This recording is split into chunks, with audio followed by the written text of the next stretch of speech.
We were very specific in our letters to Mr. Ofori-Atta.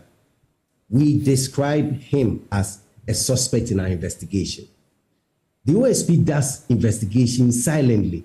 And when we come out to say you're a suspect and we need you for specific reasons. One, it's possible that we want to place you under arrest so that we either decide whether to grant you bail or not to grant you bail in as you know, the rule 48 hours.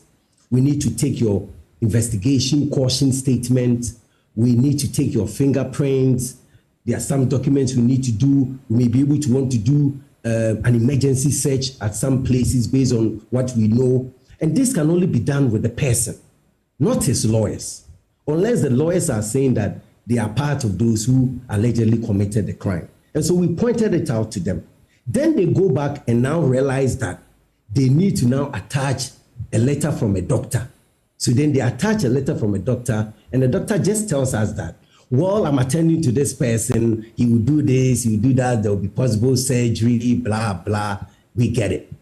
The point we are making is that the burden is on you to tell us when it is you can make yourself available, one, or that you are giving us cogent reasons that you are so sick, you cannot even sit in a flight for 10 minutes.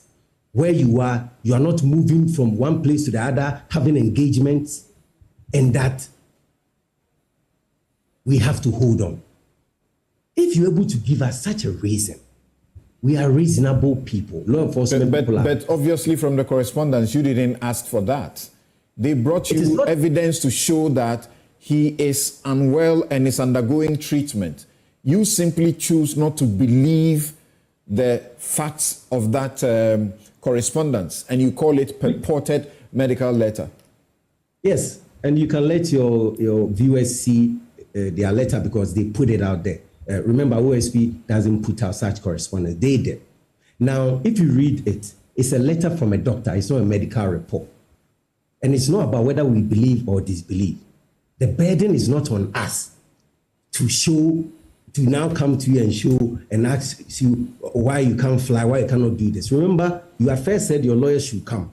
We have now intimated to you that your lawyers, unless they are agreeing that they committed the offense with you, then we can deal with them because of the processes we want to take you through. Now, you then now realize that per our questioning, you now decided to add a letter from a doctor, not a medical report. Viewers, there's a difference between a medical report and a letter. Yeah, that's my question. That's my question. If that was not satisfactory, why don't you ask for it? And again, can we not stay to the fact that Ken Ofori-Atta is not an ordinary Ghanaian? In the eyes of the law, there's nothing like an ordinary Ghanaian and a special Ghanaian. Remember, there is. That is why people get self-recognizance bail and others cannot get bail on in their names. If I got into trouble today, I could just go to the police, mention my name, I could be giving bail. I could go to court and I will not be asked to put anything forward because I am a public person. The ordinary person does not enjoy the same thing. So it is true, is it not? No, it's not true. It's at the discretion of the investigator. I mean, they decide to accord you that respect. That is fair enough. And that's why we've accorded him enormous respect in terms of the processes that we've done. The point of disagreement, really, sometimes I'm asking myself, what's all this chaos that people are bringing around this matter? Is because Mr. Ofori-Atta has not been able to give us a specific time frame within which he will make himself available.